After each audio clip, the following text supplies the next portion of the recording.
1996년이라고 기억이 됩니다. 교회에 있었는데 어떤 집사님 한 분이 저에게 찾아와서 제가 지금까지 살면서 교회 생활하면서 가장 큰 상처를 입었습니다. 너무 그 사람이 밉고 힘들어서 밤에 잠을 잘 수 없고 밥을 먹을 수 없을 만큼 고통을 당했습니다. 이런 고통이 있은 지가 한 달 가까이 됐는데, 그런데 제가 결론을 내렸습니다. 어떻게 결론을 내렸나 귀를 기울여 들어봤더니, 이제부터 나는 그분이 나에게 한 말과 또 그분과 함께 식사하고 지나갔던 모든 시간들 속에서 단 한 가지 사실만을 기억하겠습니다. 나에게 퍼부었던 모든 말들과 행동들 때문에 내가 몹시 힘들었는데, 내가 이제부터는 나에게 잘해줬던 것, 나를 행복하게 해줬던 것, 나를 도와주고 위로하고 격려했던 것, 이러한 사실들만 앞으로 기억하며 살겠습니다. 그 말을 들을 때 나는 과연 누군가에 대해서, 나에게 상처 준 사람에 대해서 저렇게 결론을 내리고 살아갈 수 있을까, 이런 생각을 해본 적이 있습니다. 현실 세계 속에 누구든 죄로 인한 고통을 경험하며 살아갑니다. 오늘 우리에게 주신 본문 1절 말씀을 보십시오. 만군의 여호와가 이르노라, 보라, 용광로 불 같은 날이 이를 것이다. 모든 것을 다 태워버리는 심판의 날이 반드시 찾아올 것이고, 마침내는 그 심판의 불로 인해서 악을 태워버리고 악인을 다 소멸하는 날이 찾아오게 될 것입니다. 그런데 아직은 매일매일 생활 속에서 우리는 교만과 악이라고 하는 죄의 고통을 경험하며 살아갑니다. 이 말라기 선지자는 언제 이 예언의 말씀을 외쳤는가? 하나님의 백성들이 바벨론 땅에서 포로 생활하고 다시 귀환했습니다. 하나님의 약속을 이루신 거죠. 70년의 포로 생활을 마치고 귀환한 이후에 그들이 가장 먼저 해야 할 일은, 또 해야 한다고 감격스럽게 고향 땅으로 돌아왔을 때에 그들이 해야 할 일은 무너진 성전을 재건하는 것이었고, 중간에 멈추기도 했지만 학개 선지자 스가랴 선지자를 통해서 마침내 성전이 재건해서 완성이 되었고, 그 이후에 그들은 매일매일 끝까지 이제 우리가 사는 동안 고향 땅에 돌아와서 성전을 재건했으니까 감격과 기쁨 속에 점점 살아갈 것이다, 이렇게 결단하고 예측했지만 시간이 흘러가면서 점점 그들의 생활은 그렇게 빠르게 나아지지를 않았습니다. 열심히 농사를 지었지만 농산물의 수확이 적었습니다. 그리고 말라기 3장 11절에서 비춰주고 있는 것처럼 황충, 메뚜기 떼들이 그 모든 그 농산물들을 스치고 지나간 흔적들도 보입니다. 제사장들도 백성들도 점점 지쳐갑니다. 하나님이 우리를 돌아오게 하셨지만, 우리가 하나님의 성전을 재건했지만 여전히 나아지는 것이 없다, 이렇게 실망하고 그들의 소망을 점점 던져버리면서 희미해져 가고 있습니다.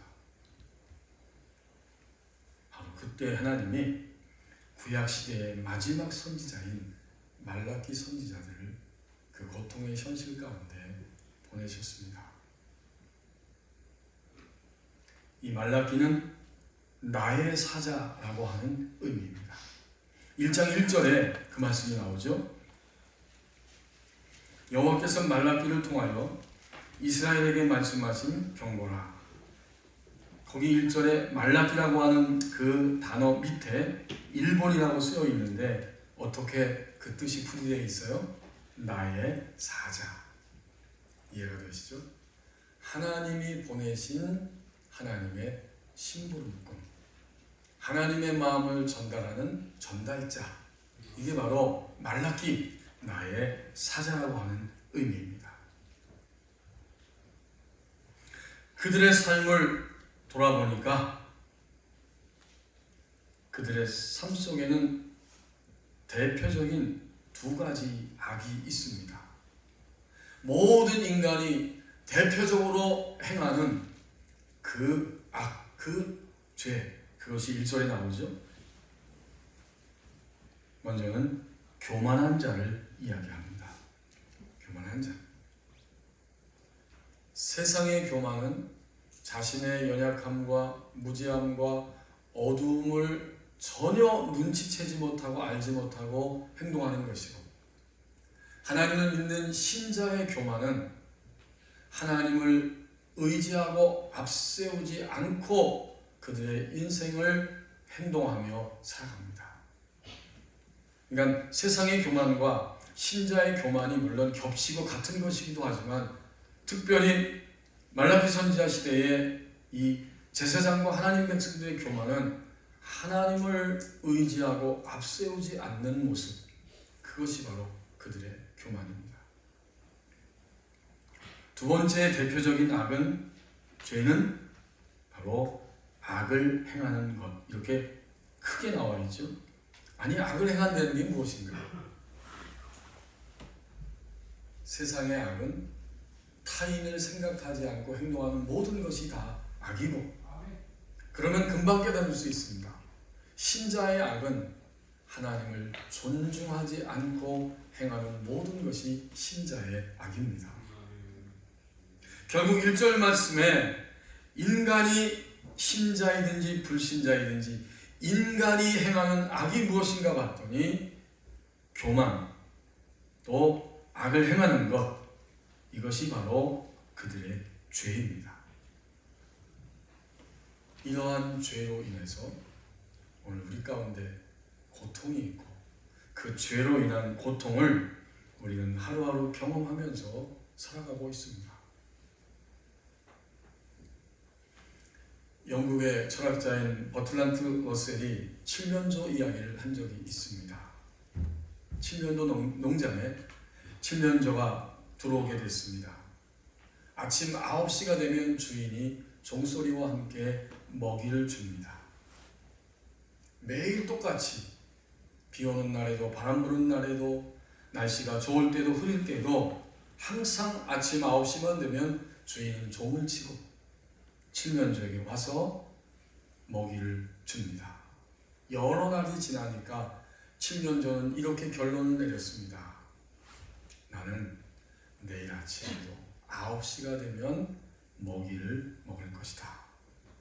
하지만 다음날 아침 이 칠면조의 결론은 그만 빗나가고 말았습니다. 다음날 아침이 되었을 때 이 농장 주인은 성탄 전향을 준비하면서 칠면조 요리를 위해 그 칠면조의 목을 비틀었기 때문입니다. 러셀이 여기에서 말하고 싶은 것은, 인간이 그토록 확신을 가지고 가장 의지하는 과학이라는 것이 있는데 과학조차도 불완전한 것이다. 이러한 사실을 칠면조의 이야기를 통해서 들려주고 싶었던 것입니다. 우리는 오늘도 내일도 뭔가 더 나아질 거라고 하는 기대감과 희망을 가지고 살아가고 있습니다. 아니, 그렇게 되었으면 좋겠습니다. 하지만 현실 세계에서 누구든지 우리는 죄의 고통을 경험하면서 살아가고 있습니다. 2절과 3절 말씀 보십시오. 믿음의 능력만큼 치유가 찾아온다고 말씀합니다.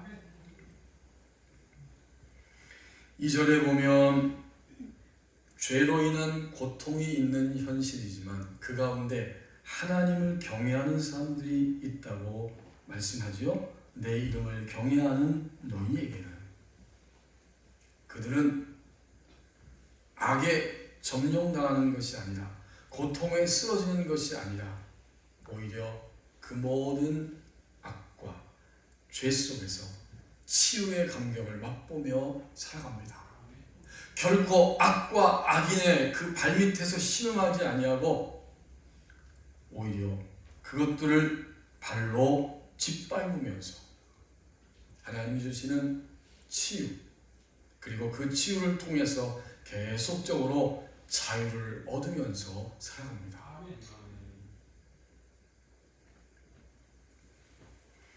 어떻게 그것이 가능한가?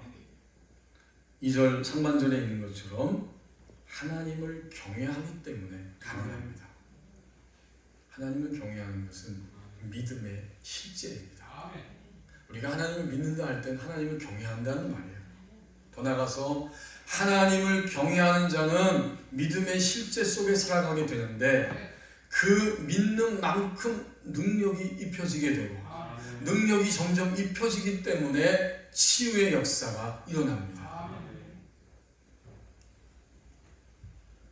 경외한다고 하는 것을 쉽게 말하면 이런 것입니다. 결국 우리가 하나님을 경외한다. 그 말은 하나님의 눈을 의식하며 살아간다는 뜻입니다.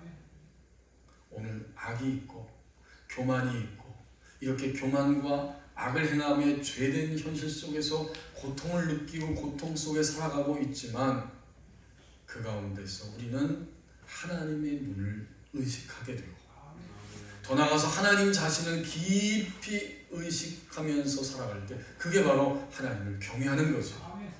그렇게 하나님을 경외하면 믿음의 능력이 입혀지게 되고 믿음의 능력이 입혀지는 만큼 내 안에서부터 치유의 역사가 일어납니다.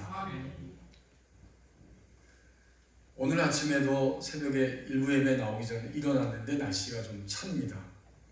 순간 내복을 내일을 입고 갈 것인가 그냥 양복만을 입고 갈 것인가 이렇게 잠깐 망설였어요. 보통 위에 내의는 제가 겨울에 입습니다. 그런데 바지 내의는 가까워하니까 잘 입지 않는 경향이 있어요. 그래서 조금 망설였습니다. 여러분 날씨가 추워지면 우리는 옷을 입죠. 우리 몸을 보호합니다. 몸이 보호되어야 우리는 활동할 수 있어요. 성경은 하나님을 경외하는 것은 하나님을 의식하고 하나님의 눈을 의식하고 하나님 자신을 깊이 의식하면서 살아가는 삶의 모습인데 그렇게 되면 믿음의 능력이 옷을 입듯이 입혀집니다. 그렇게 설명하고 있어요. 그러니까 오늘 여기 2절에 내 이름을 경외하는 너희에게는 이라고 말할 때 백성도 제사장들도 하나같이 점점 소망을 던져버리고 그들이 하나님을 의식하지 않고 살아가는 이런 무리들이 되었지만 그 가운데에 하나님을 경외하는 자들이 분명히 있었다는 사실을 말씀하고 있어요. 말라기서 1장에서 3장까지 쭉 읽어보면 제사장도 백성들도 하나님 경외를 빼앗기고 던져버리고 말았습니다. 하나님 앞에 제물로 제사를 드리면서 눈먼 것, 병든 것들을 갖다 바치면서도 마음의 감각이 없었습니다. 그리고 그들은 결혼 생활에도 아내와 함께 결혼 생활을 살아가다가 어려서 선택한 아내들을 그만 버리고 맙니다. 이런 모든 현상들이 일어나게 되고 성전이 지어졌으면 성전을 섬기기 위해서 제사장들에게 레위인들에게 10분의 1을 구별해서 하나님 성전 곳간에 그 10분의 1을 구별해서 채워야 하지만 그들은 점점 11조를 멀리하고 10분의 1을 구별하지 않고 살아가는 백성이 되었습니다. 이런 사실을 말라기 1장부터 3장 앞부분까지 낱낱이 지적하면서 이들이야말로 하나님의 경외를 빼앗기고 잊어버린 자들로 살아가고 있다.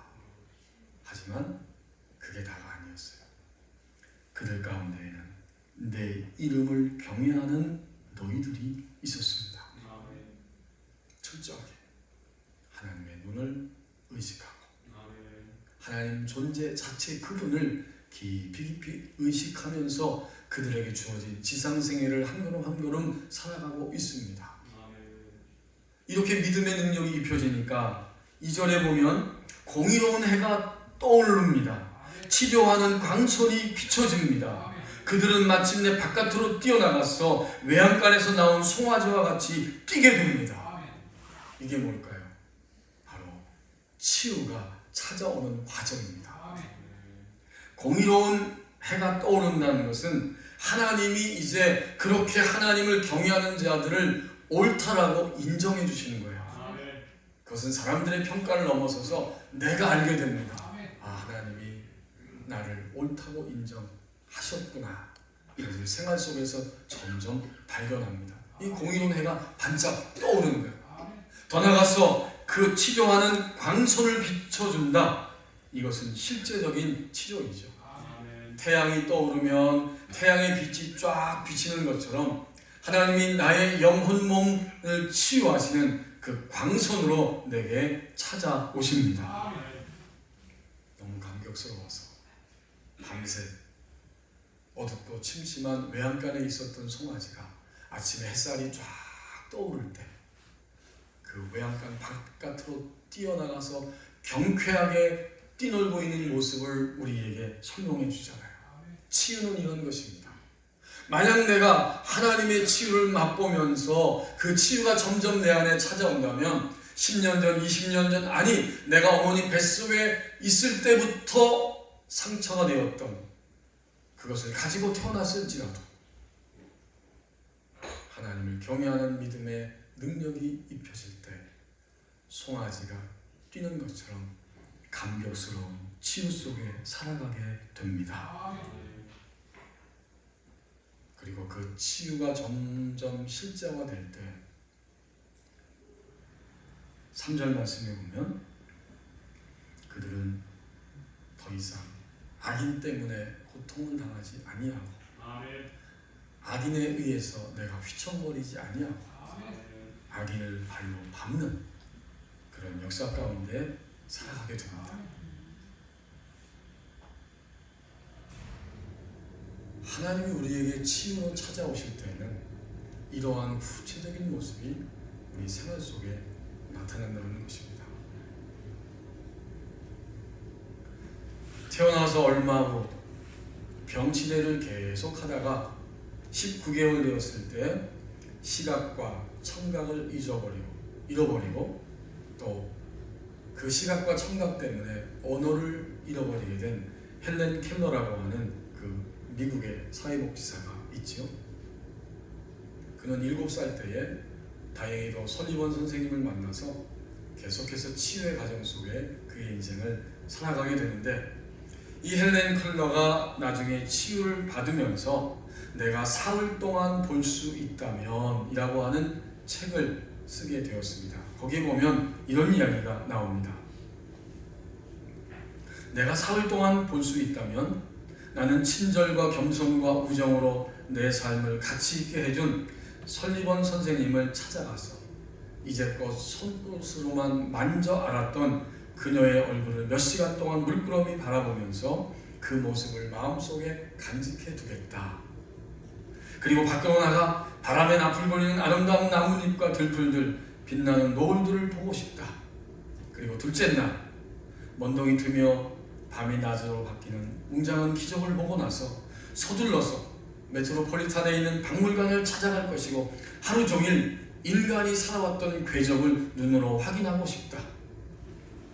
그리고 저녁에는 보석처럼 빛나는 밤하늘의 별들을 바라보면서 하루를 마무리하고 싶다. 마지막 셋째 날에는 사람들이 일하며 살아가는 모습을 보기 위해 아침 일찍 큰 길에 나가서 출근하는 사람들의 얼굴 표정을 보고 싶다. 그리고 오페라 하우스에서 멋진 공연을 보고 싶다. 저녁에는 네온 사인이 반짝이는 쇼 윈도우에 진열된 아름다운 물건들을 보면서 집으로 돌아와 이 사흘을 주신 하나님께 감사의 기도를 드리고 다시 저 암흑 속으로 떠나가겠다.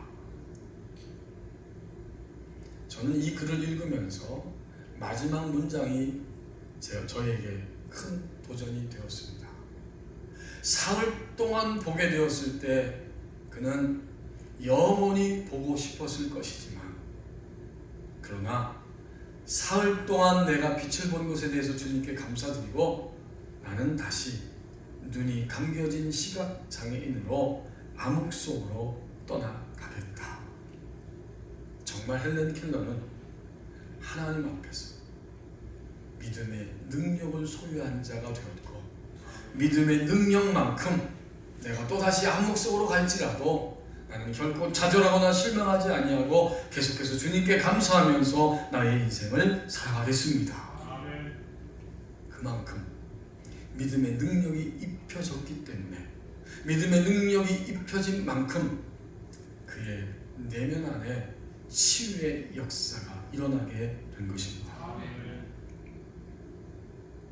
하나님을 경외하는 자들, 그들은 믿음의 능력만큼 치유가 찾아온다고 말씀합니다.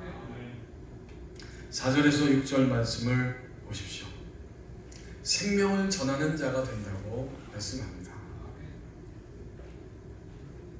현재 말라기 선지자를 비롯해서 그 당시 백성들이 사는 시대가 악을 행하는 것과 교만이라고 하는 보편적인 인간의 죄를 통해서 고통을 겪고 있는 현실이지만, 결코 거기에 매몰되어서 넘어지지 아니하고 이제 그들은 생명을 증언하는 사람으로 살아가게 된다고 말씀하고 있습니다. 하나님이 사람을 보내셨습니다. 자신의 삶의 현장 속에서 하나님의 부르심을 받았고, 그들은 사람들을 하나님께 돌이키게 하는 사람으로 자신들의 인생을 살아갑니다. 4절에 보니까 한 사람, 모세라고 하는 사람이 등장하죠. 너희는 내가 호렙에서 온 이스라엘을 위하여 내 종 모세에게 명령한 법, 곧 율례와 법도를 기억하라. 지금 이 말라기 선지자 시대에는 모세의 시대가 아니에요. 모세는 믿음의 그 출발과 함께 하나님의 백성들을 애굽에서 구출하고 광야의 길을 함께 걸어갔던 그러한 하나님의 백성입니다. 그런데 오랜 시간이 지났음에도 불구하고 생명을 전달했던 모세의 이야기를 하나님이 말라기 선지자를 통해서 하게 하십니다. 모세, 그는 누구입니까? 그는 오늘 이 4절 말씀처럼 하나님이 그에게 명령한 율법을 받아서 곧 그 법을 백성들에게 전달한 사람입니다. 어떠하든지 광야길을 갈 때에 하나님의 백성으로 하나님 안에 붙어있게 하도록 하나님의 법을 백성들에게 생명으로 전달했습니다. 이 명령한 법은 다시 말하면 율례입니다.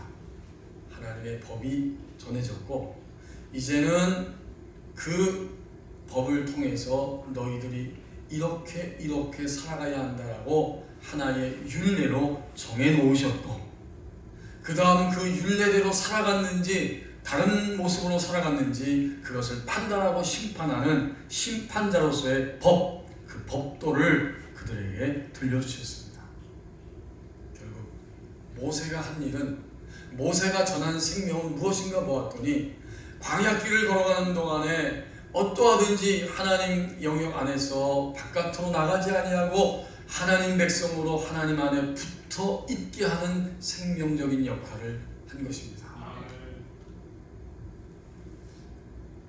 우리가 성경을 읽어서 알고 있는 것처럼 애석하게도 20세 이상 사람들은 광야에서 다 죽임을 당했고, 하나님 안에 붙어 있었던 20세 이하의 사람들과 그리고 여호수아와 갈렙, 이 사람들 외에는 모두가 다 죽임을 당했고, 그들만이 하나님의 사랑 안에 붙어 붙어 있다가 가나안 땅으로 가게 되었습니다.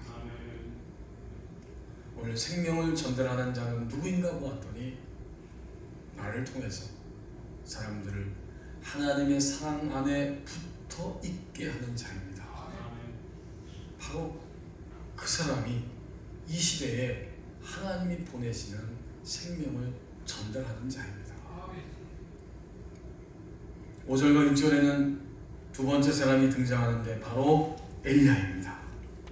보라, 여호와의 크고 두려운 날이 이르기 전에, 여호와의 크고 두려운 날은 예수님이 초림하신 날이요, 동시에 예수님이 세상의 구원을 완성하시기 위해서 재림해 오시는 날입니다. 그런데 그 날이 오기 전에 엘리야를 너희에게 보내겠다. 구약시대적으로 말하면 예수님이 오시기 전이죠. 그때 엘리야를 하나님이 보내셨어요. 열왕기상 17장부터 그 이후에 보면 하나님이 엘리야를 보내신 거예요. 그리고 또한 예수님이 오신 이후에도 마지막 심판의 역사가 이루어지기 전에 하나님은 계속해서 엘리야를 보낼 것이다. 엘리야를 너희에게 보낼 것이다. 그러면 이 시대에도 엘리야가 있는 겁니다. 그게 누구일까요? 바로 저와 여러분 그리스도인입니다. 그리고 이 세계에 존재하는 교회가 바로 이 시대를 위한 하나님이 보내시는 엘리야입니다.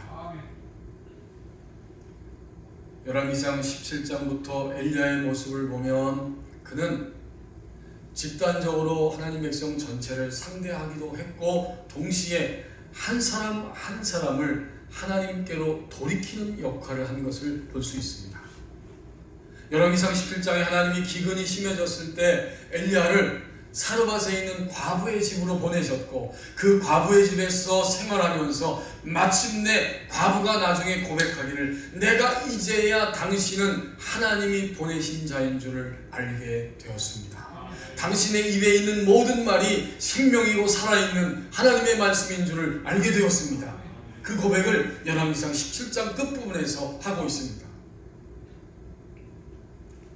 과부와 함께 기근의 시대를 살면서 양식을 먹게 되었고, 그 집의 아들이 병들어 죽었을 때에 그 과부의 아들을 살려냅니다.